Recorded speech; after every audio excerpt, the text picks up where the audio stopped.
Hey everybody, we're going to do January 20th in the Chronological Bible. It's the New Living Translation. And today we'll be hearing from Job's friends. If you have friends like this, do you really need enemies? Um, the summation says that Eliphaz operates out of a justice theology. People get what they deserve.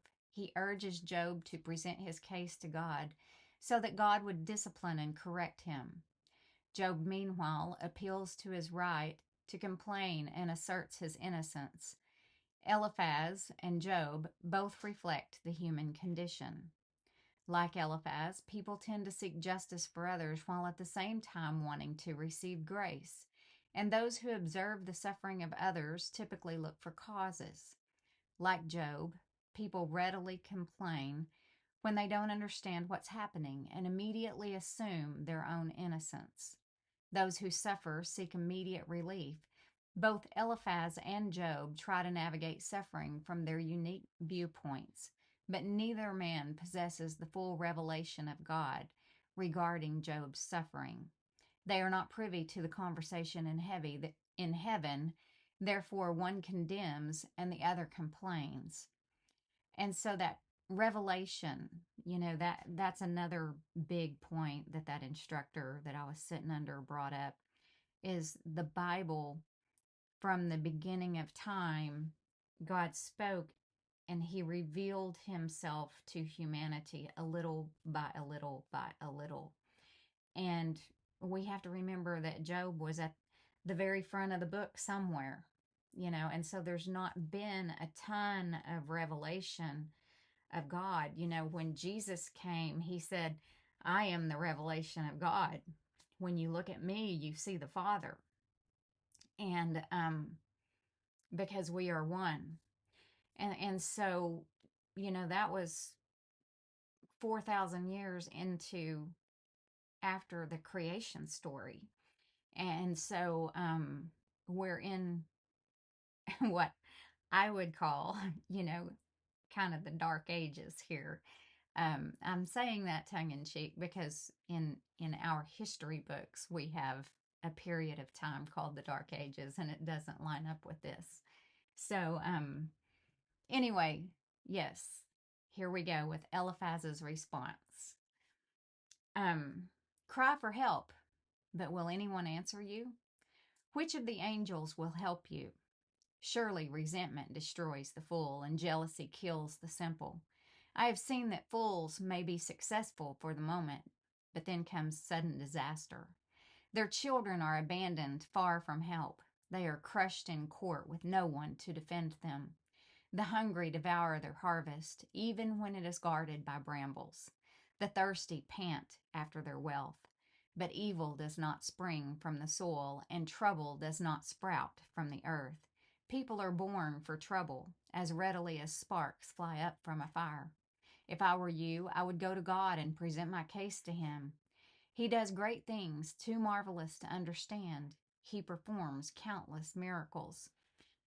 There's this light bulb here that says the devil in the book of Job, and I'm going to click on that and we're going to go to that. So I'm not sure how it comes back.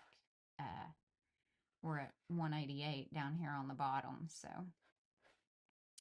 this says understand the story. So the devil in the book of Job. The Bible gives us limited information about the devil. In the creation era, Satan reveals himself as the serpent who tempts Adam and Eve to question God's word, reject God's authority, and find joy apart from God's presence. That was in Genesis 3. And Revelation 12:9 explicitly identifies this serpent as Satan. In the kingdom era, Satan tempts David to number Israel. In the return era, the prophet Zechariah sees Satan opposing the high priest Jeshua before the Lord. Zechariah 3:1 and 2. The Old Testament book that gives us the most information about the devil, however, is the book of Job.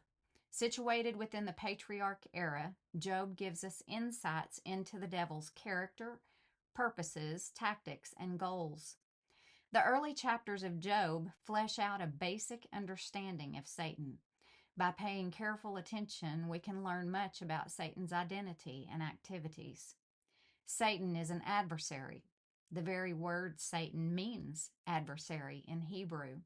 Satan is an adversary to God, one who comes to confront God. He accuses God of buying Job's love with his blessings and his protection. Satan is also an adversary to people who are the image bearers of God, and he seeks to inflict harm on those who, like Job, serve God. Prior to his conversation with God, Satan was scouting out the happenings on the earth, including Job's prosperity. Peter tells us that Satan is like a roaring lion, looking for someone to devour.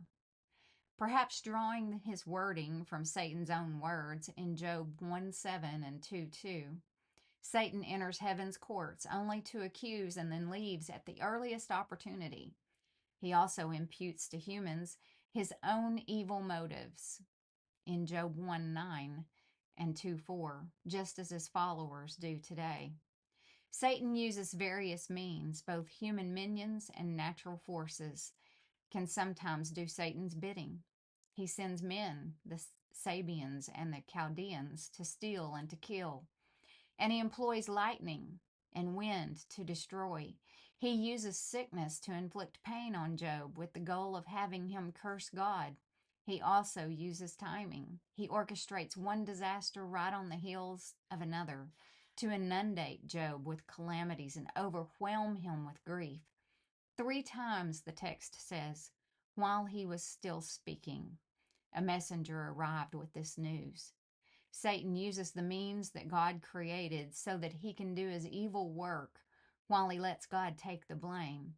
And God sometimes allows it to see if his people will truly trust him, even in their calamity and pain. Satan has goals. Satan's goals are consistent. He wants to steal, kill, and destroy. That's from John 10:10. He steals Job's livestock. He kills Job's sheep, servants, and children. He destroys the home of Job's son as well as Job's health. He seems to delight in inflicting pain. It is no wonder that Jesus says the thief's purpose is to steal and kill and destroy in John 10:10. His ultimate goal is that God's servants curse God and reject him. Yet as the story of Job progresses and his situation deteriorates, the refrain that emerges is, in all of this, Job did not sin by blaming God. Satan has limits. Satan is a limited spiritual being. His limits appear in the story of Job. He cannot touch Job without God's permission. God's protection must be lifted, which Job clearly does not discern. He cannot go beyond what God permits, and when his time of testing ends, God restored Job's fortunes. At every point of Satan's attack, God has to grant permission to allow the evil that the enemy will inflict. God, in his infinite wisdom, permits Job's temporary sufferings because he would eclipse that misery with future joy and make Job a testimony of grace. Satan's efforts backfire and actually accomplish God's purposes. Satan's attacks against Job prove futile as Job becomes an example of faith. And we find that in James 5:11, and a type, figure, or pattern of Christ with regard to suffering. Job suffers the loss of riches. Jesus gives up heaven to endure the cross. Job is shamed by his friends. Jesus has his honor taken by sinful people. Job experiences sickness. Christ's health is stripped away at the cross. Job temporarily loses hope. Christ feels alone as he suffers in the place of sinners. Job loses his joy until God restores it. Jesus accepts temporal shame for future joy. Job endures attacks from the devil and is rescued. Christ suffers death at Satan's hand, but experiences resurrection. In his suffering, Job points to Jesus, the one who suffered for our sake. And it does have a return. There we go. Now let's go to the next page. So Eliphaz is speaking. He says he gives rain for the earth and water for the fields. He gives prosperity to the poor and protects those who suffer. He frustrates the plans of schemers so the work of their hands will not succeed. He traps the wise in their own cleverness so their cunning schemes are thwarted. They find it is dark in the daytime and they grope at noon as if it were night. He rescues the poor from the cutting words of the strong and rescues them from the clutches of the powerful. And so at last the poor have hope, and the snapping jaws of the wicked are shut. But consider the joy of those corrected by God. Do not despise the discipline of the Almighty when you sin, for though he wounds, he also bandages. He strikes, but his hands also heal. From 6 disasters he will rescue you. Even in the 7th, he will keep you from evil. He will save you from death in time of famine, from the power of the sword in time of war. You will be safe from slander and have no fear when destruction comes. You will laugh at destruction and famine. Wild animals will not terrify you.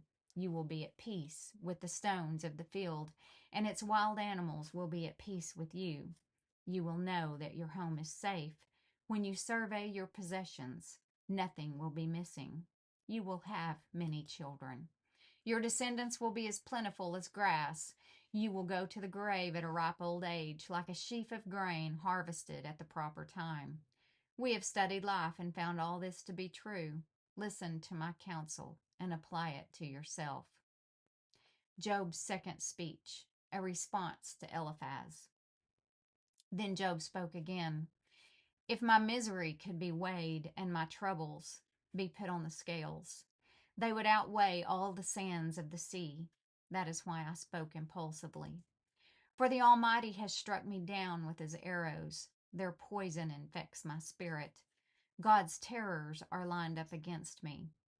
Don't I have a right to complain? Don't wild donkeys bray when they find no grass, and oxen bellow when they have no food?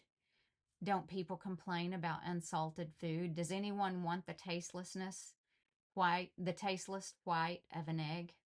My appetite disappears when I look at it. I gag at the thought of eating it. Oh, that I might have my request, that God would grant my desire. I wish he would crush me. I wish he would reach out his hand and kill me. At least I can take comfort in this, despite the pain. I have not denied the words of the Holy One, but I don't have the strength to endure. I have nothing to live for. Do I have the strength of a stone? Is my body made of bronze? No, I am utterly helpless, without any chance of success. One should be kind to a fainting friend, but you accuse me without any fear of the Almighty. My brothers, you have proved as unreliable as a seasonal brook that overflows its banks in the spring, when it is swollen with ice and melting snow. But when the hot weather arrives, the water disappears, the brook vanishes in the heat. The caravans turn aside to be refreshed, but there is nothing to drink, so they die. The caravans from Tema search for this water. The travelers from Sheba hope to find it. They count on it, but are disappointed. When they arrive, their hopes are dashed. You, too, have given no help. You have seen my calamity, and you are afraid. But why? Have I ever asked you for a gift? Have I begged for anything of yours for myself? Have I asked you to rescue me from my enemies or to save me from ruthless people? Teach me, and I will keep quiet. Show me what I have done wrong. Honest words can be painful, but what do your criticisms amount to? Do you think your words are convincing when you disregard my cry of desperation? You would even send an orphan into slavery or sell a friend. Look at me. Would I lie to your face? Stop assuming my guilt, for I have done no wrong. Do you think I am lying? Don't I know the difference between right and wrong? Is not all human life a struggle? Our lives are like that of a hired hand, like a worker who longs for the shade, like a servant waiting to be paid. I, too, have been assigned months of futility, long and weary nights of misery. Lying in bed, I think, when will it be morning? But the night drags on, and I toss till dawn. My body is covered with maggots and scabs. My skin breaks open, oozing with pus. Job cries out to God. My days fly faster than a weaver's shuttle. They end without hope. Oh God, remember that my life is but a breath, and I will never again feel happiness. You see me now, but not for long. You will look for me, but I will be gone. Just as a cloud dissipates and vanishes, those who die will not come back.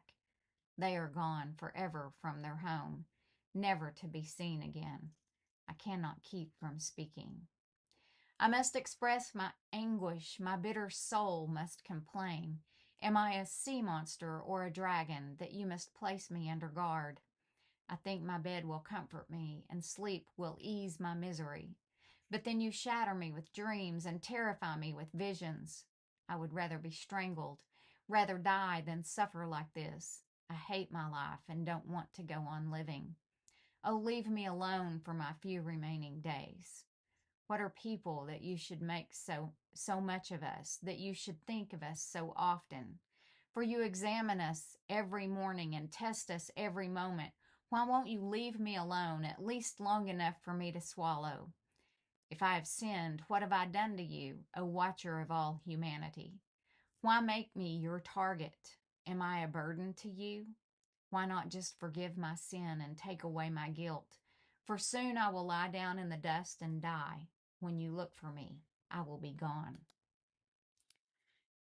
And that concludes January 20th. Thanks for joining